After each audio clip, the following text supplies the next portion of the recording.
الحمد لله نحمده ونستعينه ونستغفره ونؤمن به ونتوكل عليه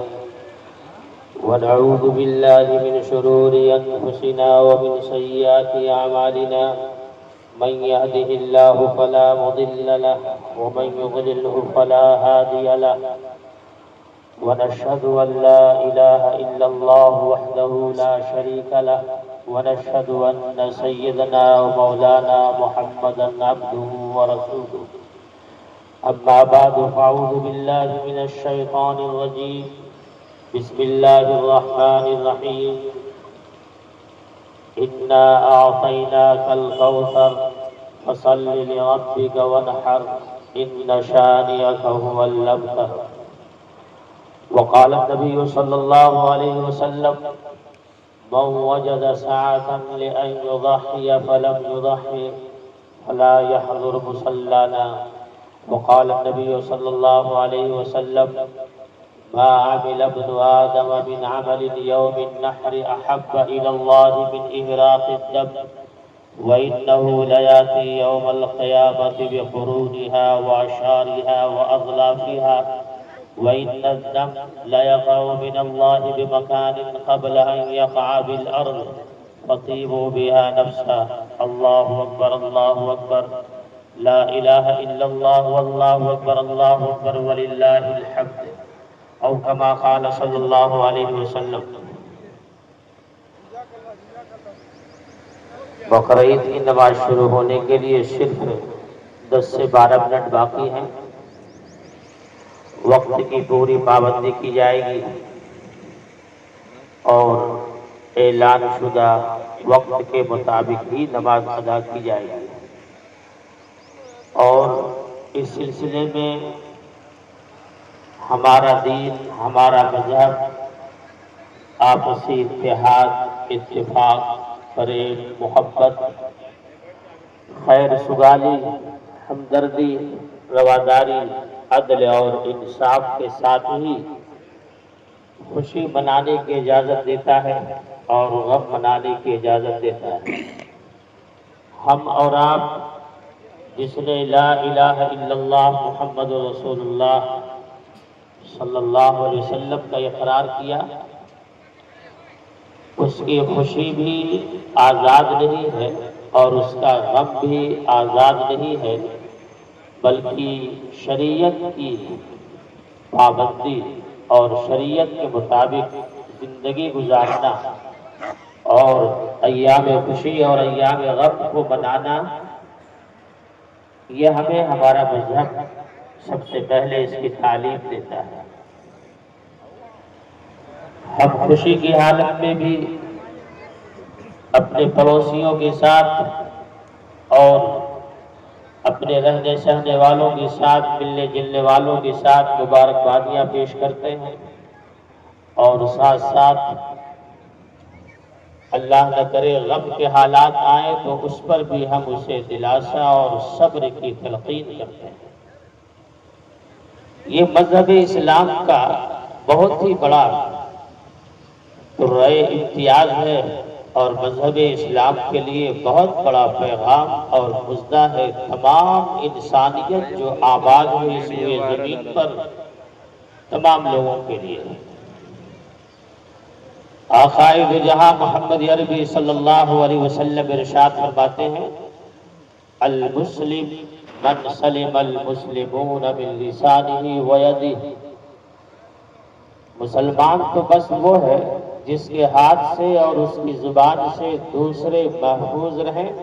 اور دوسرے بچے رہیں، یہ اسلام کی تعلیم ہے۔ آقا دو جہاں محمد عربی صلی اللہ علیہ وسلم کا ارشاد گرامی ہے، وہ پکا مومن اور مسلمان نہیں جو رات میں بھر پیٹ کھا کر سو جائے اور اس کا پڑوسی بھوکا رہے، پھر اس پڑوسی کے اندر ایمان کی قید نہیں، ایمان کی شرط نہیں، رشتہ داری کی شرط نہیں، اور کالے اور گورے، امیر اور غریب کی کوئی قید نہیں، جو آپ کے بغل میں رہنے والے ہیں وہی آپ کے پڑوسی ہیں۔ تو الحمدللہ اللہ نے ہمیں اور آپ کو وہ مذہب عطا فرمایا جس کے بارے میں اللہ نے 9 ہجرت کے 9 سال یا غالباً 10ویں سال آپ نے اپنے اونٹنی قصوہ کے اوپر سوار ہو کر حجۃ الوداع کے موقع پر ارشاد فرمایا تھا، اور یہ آیت آپ کے اوپر اتری تھی، الیوم اکملت لکم دینکم واتممت علیکم نعمتی ورضیت لکم الاسلام دینا۔ میں نے آج کے دن آپ کے اوپر دین کو مکمل کر دیا ہے، اور میں نے اس دین کو بطور مذہب ہونے کے اسلام کا ہونا ہم نے پسند کیا ہے، اور تمام نعمتیں اللہ نے پوری فرما دی۔ اب اس دین کے بعد اور اس شریعت کے بعد، اس مذہب کے بعد کوئی بھی مذہب آنے والا نہیں ہے، اور اس کتاب ہدایت قرآن کے بعد کوئی کتاب آنے والی نہیں ہے، اور شریعت مصطفیٰ کے بعد کوئی شریعت اور آنے والی نہیں ہے۔ وَمَن يَبْتَغِ غَيْرَ الْإِسْلَامِ دِينًا فَلَن يُقْبَلَ مِنْهُ، جو انسان آباد اس دھرتی کے اوپر مذہب اسلام کو چھوڑ کر زندگی گزارے گا، اس کا کوئی بھی عمل اللہ قبول نہیں فرمائے گا، اور جو مذہب اسلام کے مطابق اس کا عمل ہوگا، اس کی زندگی ہوگی، اس کا کھانا پینا، رہنا سہنا، خوشی اور غم اور تہوار اور اچھے اور برے تمام کے تمام شریعت اور مذہب کے مطابق ہوگی، اللہ اس پر اجر عطا فرمائے گا، اور ایسی زندگی عطا فرمائے گا جس زندگی کے بعد کوئی زندگی نہیں ہوگی، اور جس دنیا کے بعد کوئی دنیا نہیں ہوگی۔ حالانکہ اس دنیا کے اوپر اللہ تعالیٰ نے ختم ہونا اور مٹ جانا مقدر فرما دیا ہے۔ سورج جس آب و تاب کے ساتھ طلوع ہوتا ہے، اس کے لیے غروب ہونا مقدر ہے۔ جوانی جس شباب کے ساتھ بلند ہوتی ہے، اس کے لیے بڑھاپا مقدر ہے، اور خوشی جس عالم میں آگے بڑھتی ہے، اس کے لیے غم مقدر ہے۔ ملاپ جس خوشی کے ساتھ آگے بڑھتی ہے، اس کے لیے جدا ہونا مقدر ہے۔ اللہ نے ہر ایک کے لیے وقت رکھا ہے، حالات رکھے ہیں، حالات بدلتے ہیں۔ وَتِلْكَ الْأَيَّامُ نُدَاوِلُهَا بَيْنَ النَّاسِ، یہ حالات اور یہ زمانے ہیں، اللہ اسے بدلتے ہیں۔ صبح اور شام کا بدلنا اسی بات کی طرف اشارہ ہے، اور گرم اور ٹھنڈے کا آنا اسی بات کی طرف اشارہ ہے۔ ہر انسان کے اوپر، ہر آبادی کے اوپر حالات بھی بدلتے ہیں اور زمانے بھی بدلتے ہیں، کبھی اچھے اور کبھی برے، اس طرح سے ہوتے آئے ہیں اور ہوتے۔ اللہ تعالیٰ نے خوشی منانے کے لیے رمضان شریف رکھا ہے، اور رمضان کے اختتام پر اللہ تعالیٰ نے 2 رکعت نماز ادا کر کے خوشی کا اظہار کا موقع عنایت فرمایا ہے۔ پھر شوال کا مہینہ شروع ہوتا ہے، اور یہ سب کے سب خیر اور برکت کے مہینے ہیں۔ ان عدت الشہور عند اللہ 12 شہرا فی کتاب اللہ یوم خلق السماوات والارض منها 4 حرم، اللہ نے 4 مہینے حرمت، تقدس، عزت، وقار والے بنائے ہیں، ان میں سے شوال ہے، ذی القعدہ ہے، اور ذی الحجہ ہے، اور اسی ذی الحجہ کے اندر 2-3 واقعات بڑے اہم ہیں۔ ان میں سے سب سے پہلی چیز یہ ہے، اللہ کے رسول محمد رسول اللہ صلی اللہ علیہ وسلم نے ارشاد فرمایا کہ جو 10 راتوں میں عبادت کرے، ذی الحجہ کی پہلی 10 راتیں، اور اس کو ثواب لیلۃ القدر میں عبادت کے برابر دیا جاتا ہے۔ اور جو شخص یوم عرفہ کو روزہ رکھے، یوم عرفہ سے مراد کل کا دن جو گزر گیا، یوم عرفہ کو روزہ رکھے، اللہ اسے 1 سال کے گناہ معاف فرما دیتا ہے، اور گناہ سے مراد صغیرہ گناہ ہے، اگر کبیرہ بھی مان لیا جائے تو وہ گناہ ہے جس کا تعلق اللہ سے ہو، وہ گناہ مراد نہیں جس کا تعلق بندوں سے ہو، جب تک بندہ معاف نہیں کرے گا اللہ بھی معاف نہیں کرے گا۔ تو یہ 10 راتیں بڑے بابرکت تھی جو گزر گئی، اور پھر اس میں عرفہ کی فجر سے یہ حکم دیا گیا ہے کہ ہر عورت، مرد، نمازی وہ تکبیر تشریق کا اہتمام کرے، اللہ اکبر اللہ اکبر، لا الہ الا اللہ، اللہ اکبر وللہ الحمد، یہ تکبیر تشریق ہیں۔ اور تکبیر تشریق کا مطلب یہ ہے کہ اس کلمے کے اندر اقرار کیا گیا ہے کہ تمام طاقت اور قوت کا مالک اللہ ہے، اور اللہ سب سے بڑا ہے اور بڑی شان والا، بڑی قوت والا اور بڑی طاقت والا، بڑی سلطنت والا۔ اس کی حکومت اور حکمرانی جس طرح سے انسانوں پر چلتی ہے، جنات پر بھی، فرشتوں پر بھی، آبی مخلوق پر بھی، ناری مخلوق پر بھی، بری مخلوق پر بھی، بحری مخلوق پر بھی، آسمان پر بھی، زمین پر بھی، ان تمام چیزوں پر اگر حکومت چلتی ہے تو صرف اللہ کی چلتی ہے، اور اللہ سب سے بڑا ہے۔ اللہ اکبر، اللہ سب سے بڑا ہے۔ جب اللہ کی بڑائی اور اللہ کا ڈر ایک مومن بندے کے اندر آتا ہے، اللہ اسے تمام ڈر سے آزاد اور بے فکر کر دیتا ہے، اور جب اس دل کے اندر اللہ کا ڈر نکل جائے تو اللہ تمام مخلوقات کا ڈر اس کے دل میں ڈال دیتا ہے۔ اللہ اکبر، اللہ سب سے بڑا ہے۔ اس میں اشارہ ہے کہ لوگوں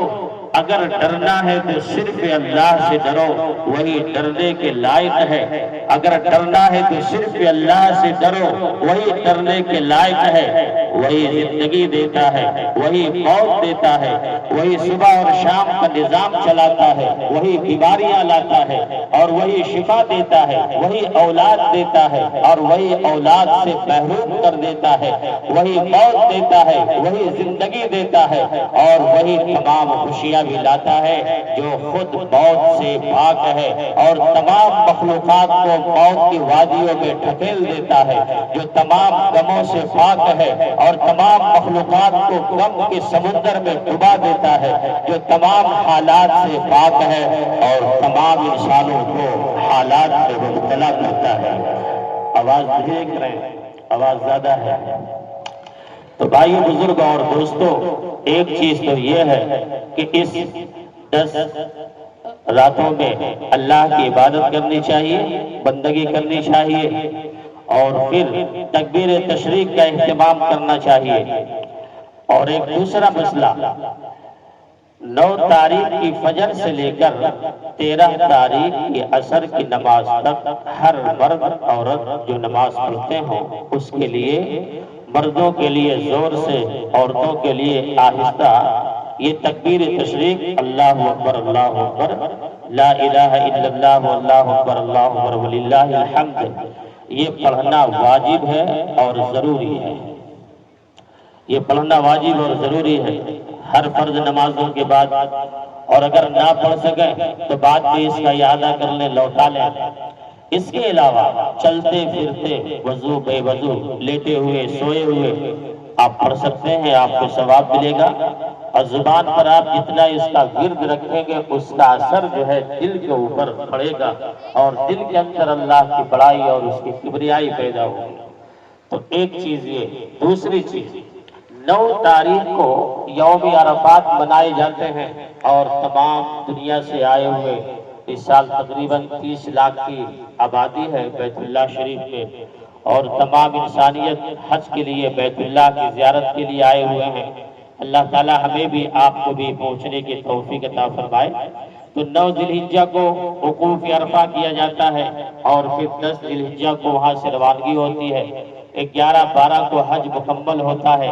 اس میں یہ حکم ہے کہ جس کے نام سے قربانی ہے، پہلی تاریخ سے لے کر ناخن اور بال نہ کاٹے۔ اس میں حکمت علماء نے یہ بیان فرمائی ہے کہ چونکہ احرام کی حالت میں سلا ہوا کپڑا پہننا، خوشبو استعمال کرنا حاجیوں کے لیے منع ہے، ایسے ہی جو لوگ حج کے لیے مکہ میں موجود نہیں ہیں، غیر موجود ہیں، وہ بھی ان حاجیوں کی مشابہت اور اس کی شکل و شکل اختیار کریں۔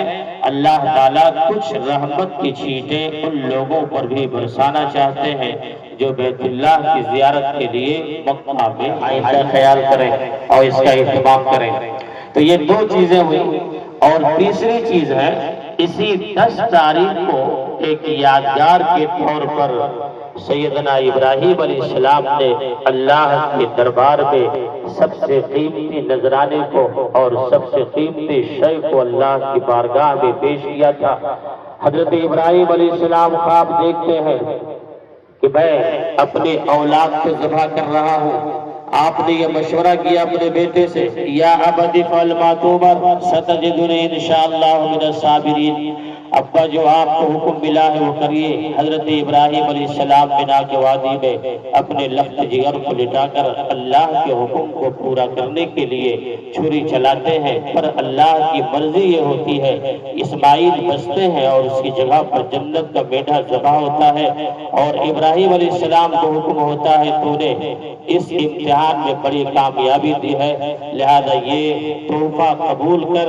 اور آنے والی نسل امام الانبیاء محمد رسول اللہ صلی اللہ علیہ وسلم کی امت جانور اور اپنے قیمتی چیز کو اللہ کی بارگاہ میں پیش کریں گے، ہم انہیں وہی ثواب عطا کریں گے جو ثواب سب سے زیادہ قیمتی چیز کو قربان کرنے میں دیا جاتا ہے۔ اس لیے اس یادگار کو جب تک کہ ابراہیم علیہ السلام نے انجام دیا ہے، یہ یادگار چلے آ رہے ہیں، چلتے رہیں گے اور ہمیشہ باقی رہیں گے، جب تک کہ چاند اور سورج اپنے شباب کے ساتھ اور اپنے وقار کے ساتھ نکلتا رہے گا، یہ سنت ابراہیمی بھی انشاءاللہ چلتی رہے گی۔ ضرورت یہ ہے کہ ہم اپنے ماحول میں پڑوسیوں کا خیال کریں، ہندو بھائیوں کے جذبات کا خیال کریں، فریب اور محبت کا درس دیں، یہی سبق ہمیں مذہب اسلام سکھلاتا ہے۔ ہمارے عمل سے کسی کو تکلیف نہ پہنچے اور کسی کو پریشانی نہ پہنچے، یہی سبق اور یہ درس ہمیں مذہب اسلام دیتا ہے۔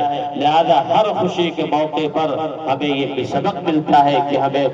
خوش رہنا اور دوسروں کو خوش کرنا اور ترقی کرنا، دوسروں کے لیے ترقی کو پسند کرنا اور اپنی جان اور مال کے لیے اللہ کے حکم کے آگے پیش کرنا، اور یہ ساری چیز ہم نے کیے ہیں، ہمارے آباء و اجداد نے کیے ہیں اور کرتے رہے ہیں۔ جب ضرورت پڑی اس گلستان کو ملک کی آزادی کے لیے ہمارے باپ داداؤں نے خون پیش کیا ہے، ہمارے باپ داداؤں نے اپنی اولاد کو مسکین اور یتیم بنایا ہے، ہمارے باپ داداؤں نے ماؤں کو بیوہ اور رنڈوا بنایا ہے، اس لیے کہ ہمارا ملک آزاد ہو جائے۔ اس ملک میں ہندوستان کا ہر مسلمان کے خون کے اندر یہ بات شامل ہے کہ وہ اس وقار کا ملحوظ رکھے اور اس کی عزت کو سامنے رکھے۔ ہم دعا گو ہیں، اللہ تعالی ہماری اس خوشی کو قبول فرمائے